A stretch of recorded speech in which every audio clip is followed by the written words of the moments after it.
by the test, I think everyone should have, leveled up, let's say. And once you level up, the last problem will become possible. If you guys would let me just play for a minute, maybe 3, I'd like to tell you about something. This is a project I did with a student. Let's see. Well, Daniel was a one of those RAs. Is that what they're called? Yeah. What?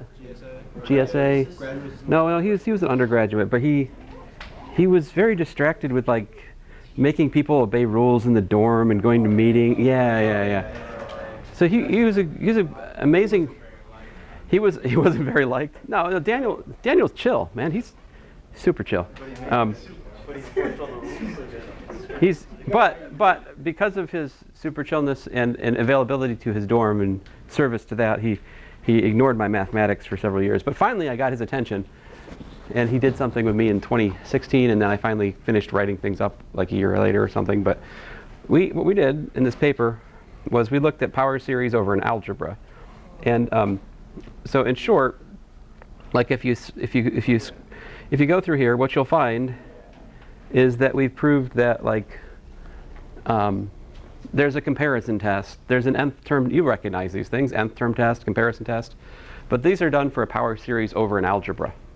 So what's an algebra? Well, the most simple example of an algebra is the real numbers. All right, the real numbers what we study here is what I would call R calculus, just real calculus. You can take a course in complex analysis on C calculus, right? This paper is on A calculus, where A is like an arbitrary algebra. Well, not entirely arbitrary, but pretty arbitrary. And we get other things like, let's see here. Well, some of these things you won't know because you haven't had more math, but there's a root test. You see that, the root test? There's a ratio test. At this point, it all seems kind of familiar. It's all like the numerical series stuff is pretty much the same.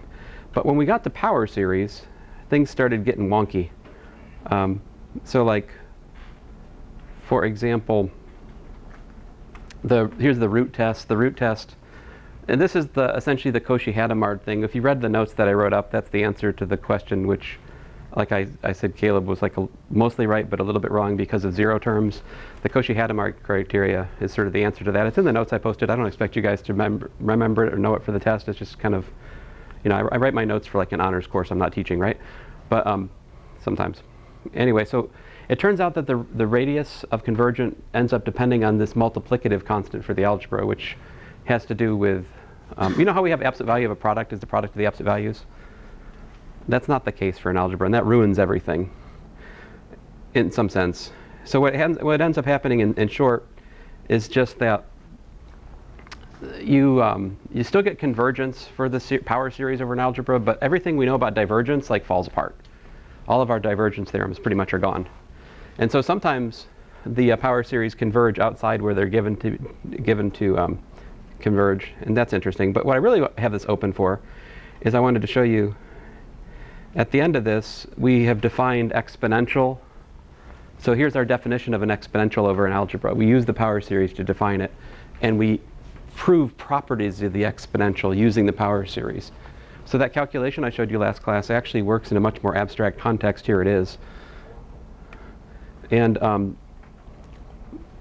derivative of the exponential. Let's see here, what else? Hyperbolic sine and cosine, how do I define those? I define them by their power series.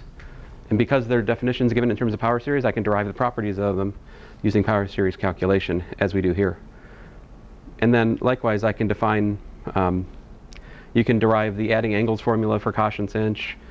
You can define cosine and sine in a similar way, and then you can derive the adding angles formulas for sine and cosine, all with power series, essentially, also with calculus over an algebra. Anyway, so one of the things that Daniel found in the course of this conversation was something which we grew to call the n-Pythagorean theorem. And the n-Pythagorean theorem has inside it, well, basically it's the statement that if you look at the exponential on the algebra and you look at the component functions of it, they satisfy a sort of identity. And that identity, it turns out to be sine squared plus cosine squared equals to 1 in one context. It's cos squared minus sin squared equals to 1 in another context.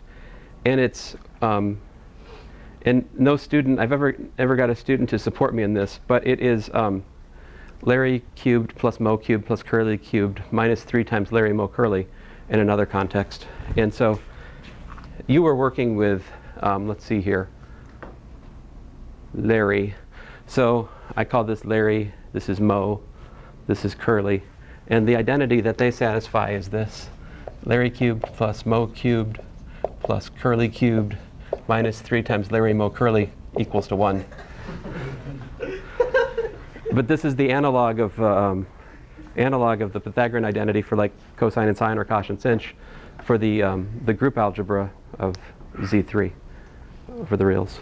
But anyway, so this just to give you a slice of my silly research that I have done. This, we published parts of this, but anyway, if you'd like to do research with me, just come talk to me. Yeah. So, like, is it like when you met them, they told you their names, or was it more like they're like a pet, and then you decided? No, I gave them the name. I like if I've got something that's got 3 functions, it just seems natural to call them like the Three Stooges identity. Like, what else are you going to call it? I mean, I don't know. Although, this was immediately met with disdain and disgust by like my better student. He was like, no, Dr. Cook, no. I still haven't gotten to say it, so. Missions. Oh yes, missions. Please turn in your missions. Oh, listen, guys. If you're not ready to turn me in